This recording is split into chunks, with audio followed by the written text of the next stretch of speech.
Shalom, shalom. Man, welcome back to another episode of The Set Apart Man. Man, the channel where we teach men how to live set apart, how to be more obedient to the word of the Most High Yah, and how to navigate this wicked world according to righteousness. You know, man, in today's video, man, I want to talk about something that if you are a man that desires marriage, you desire having a wife, or currently you're in a marriage, you know, I want to talk about the importance of having a wife or finding a wife that supports the vision and understands biblical legacy in the aspect of generating wealth. Let's talk about it.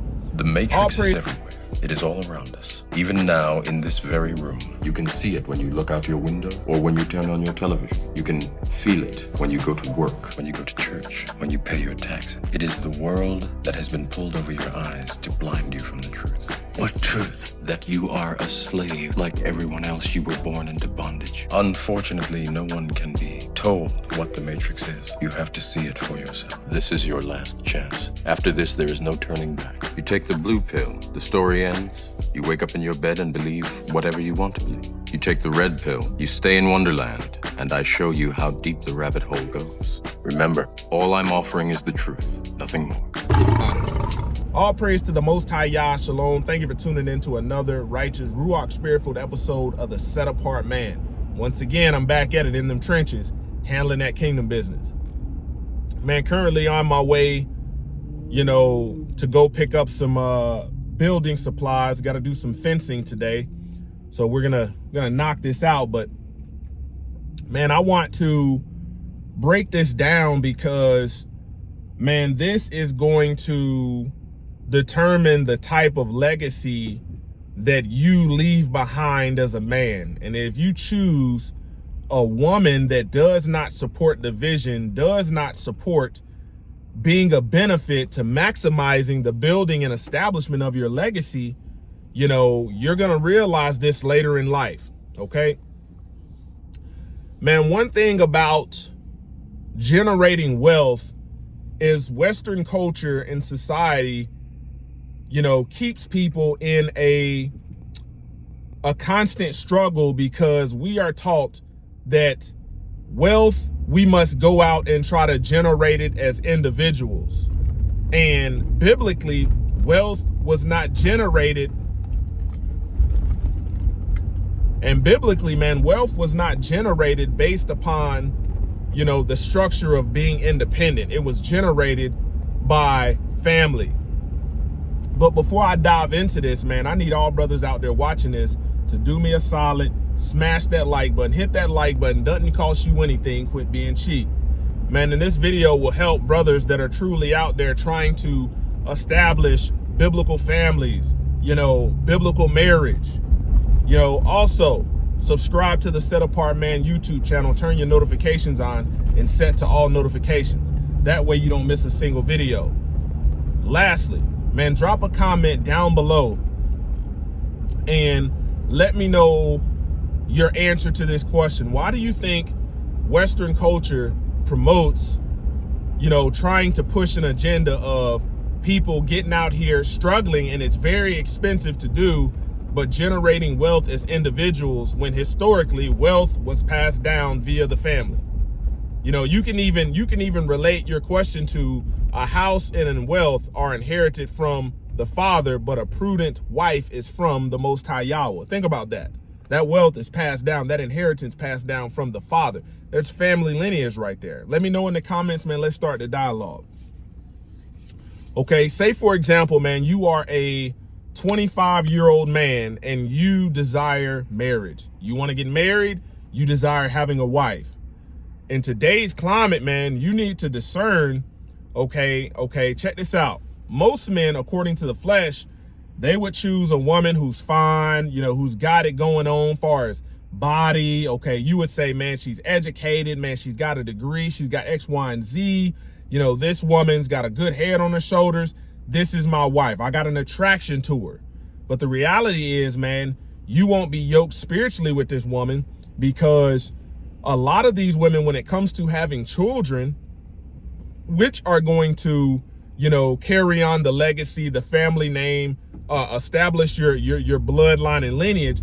A lot of these women, today don't want to have a lot of children, and in their mindset, having children is very expensive because they no longer are the primary teachers in the home. They pawn the children off to the public food system. They pawn the children off to the daycare system. And what are they doing this for? All to chase their career, okay? So you've got a woman who, say for instance, she's 25, your age. One, she'll say, no, I'm not ready to have children yet. I want to get my career in order.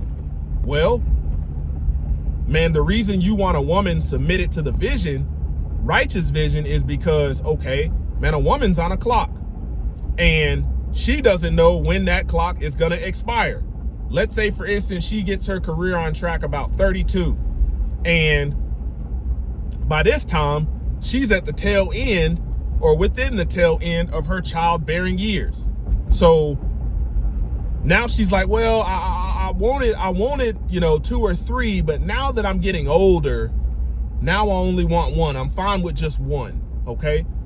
Man, that child will go off and be taught, conditioned in the home and outside the home by society, that they need to try to generate wealth as an independent entity, as an individual, and they will get pawned off to college, learning how to, you can have a child that gets a business degree. They're just learning how to make somebody else wealthy.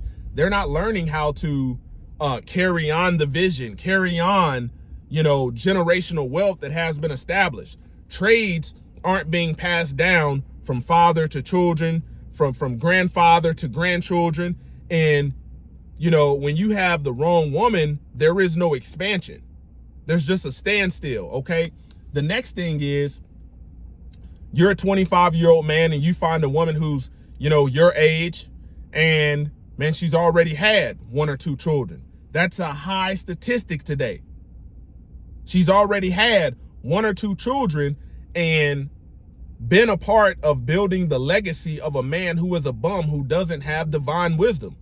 By this time, man, she's wasted a lot of her youth and the fruit of her womb in lawlessness, and that's not to your benefit as a man. Man, when you think about a man with divine wisdom, man, it's a great thing, a righteous thing to want to pass on your wisdom to your offspring. And you want to find a woman that, man, if you're a man that wants to have 5 children, you find a woman that has good soil, good healthy soil for producing offspring.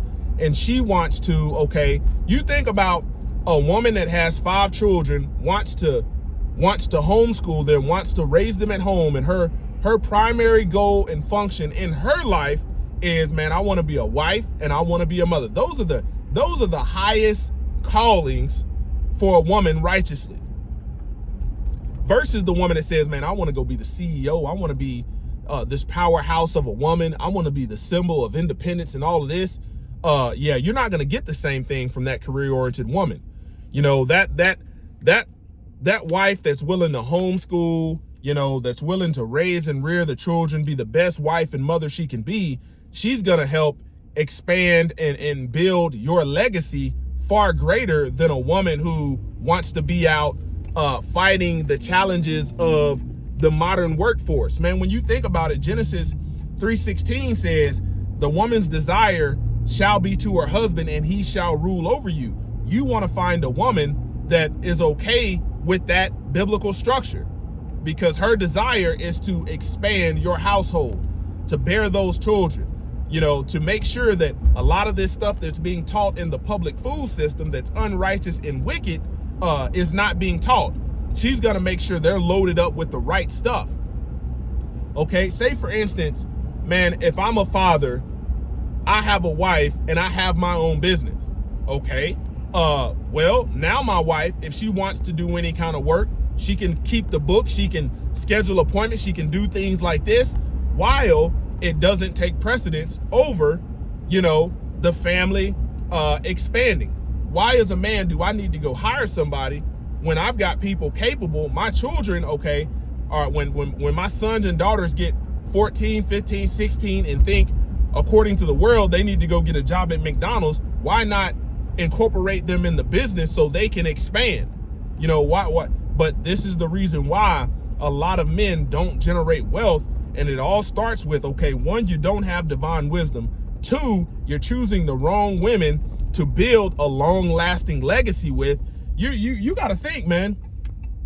You're choosing a woman that, man, she has a little girl, and you know, she's like, well, I'm good with this. I'm good with having only one child. Man, your daughter as a man is going to take the name of another man and help him build his legacy. Your legacy is ended if you've chosen a woman that does not want to produce as much children and offspring as possible. Okay, man, when you choose a woman that has a mindset to homeschool, okay, it's going to be far less expensive because you don't have to worry about the fashion show of the public food system.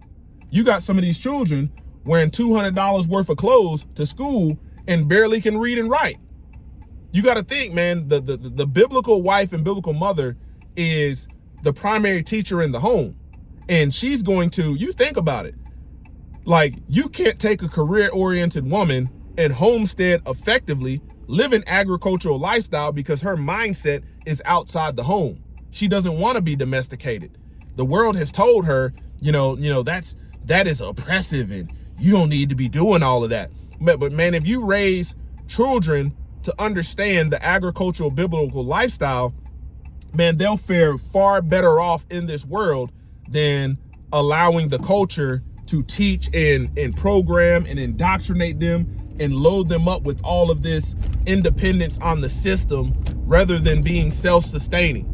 You know, I'll be able to raise my children and they know how to go to the chicken coop, how to feed the chicken coop, how to get eggs, where chickens come from. You know, a lot of modern children don't know where chickens come from. They know chicken come from the grocery store. You know, outside of the grocery store, they don't know how to feed themselves. And this is all a part of, man, when you choose a woman, man, you want to choose a woman that understands the concept of legacy, expanding your family, generating wealth. You know, man, when you think about it, men that understand this run very successful family-owned businesses, and their children, you know, keep the work going, and then they pass it on to their children and they continue to grow. Like, once we've built why would I go work? Let's make an example. Why would I go work every day as a man with great skill sets and divine wisdom to make somebody else rich, make somebody else wealthy, when I can be generating that in my own family?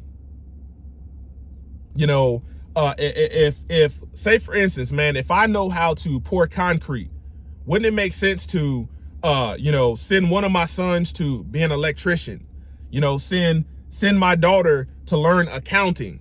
And then when you think about it, pretty soon we've got a full-fledged construction business, and we're building stuff not only for ourselves, but man, we are securing jobs and large opportunities to build for people in the community, and we're keeping the money circulated within our family structure, within our bloodline. But man, you got to think about it. A lot of women that men marry today, they don't think about this. You choose a woman who supports your daughter going off to a four-year major university to get whored out, to get slutted out. You know, she's not leaving with the same body count that she is when she was at home.